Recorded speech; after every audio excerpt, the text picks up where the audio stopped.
Hello again, my friends. By now, many of you have noticed that there's a show on Netflix that doesn't suck. In fact, it's the opposite of suck.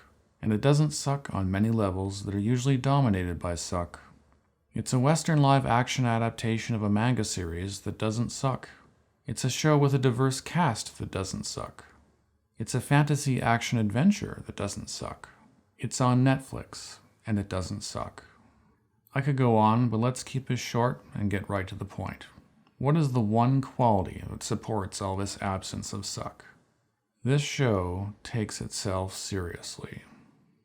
You might be wondering what on earth I could mean by that. Has Hollywood ever taken itself more seriously? Watching the strike unfold, one could have gotten the impression that it was the mutiny on the battleship Potemkin going on over there.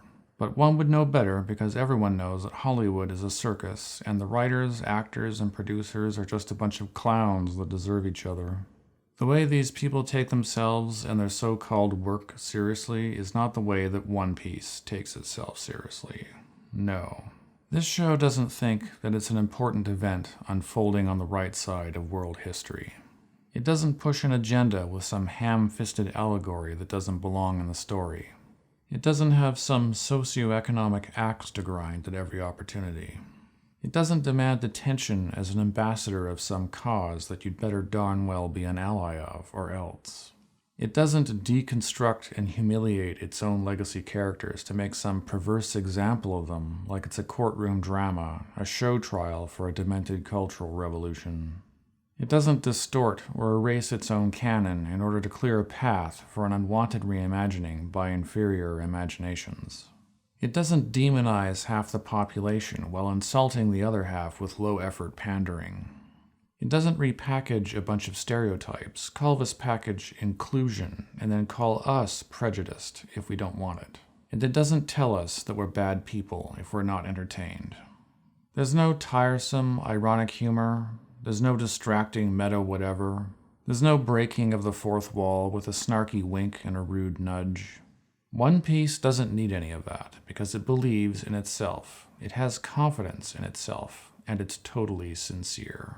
It's not built on a foundation of political baggage that the people that produced it brought with them from the real world. It's very much its own world, and it's presented as such.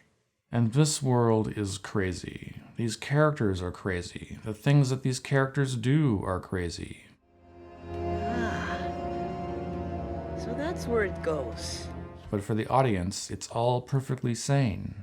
Why? Because this show takes itself seriously, in the best possible sense. It makes an honest effort in good faith. It knows what it's about, and it's about itself. It invites the audience to accept what it has to offer unconditionally. It invites us to be entertained or not on our own terms. And I dare say it has succeeded. Now, if you think that I succeeded with this little analysis, please consider subscribing, giving a like, hitting the bell, sharing with a friend, and leaving a comment if you feel like saying something. I would really appreciate it. Until we meet again, remember that while good entertainment can be as scarce and hard to come by as hidden pirate's treasure, if we free ourselves and take to the seas, it's ours to find.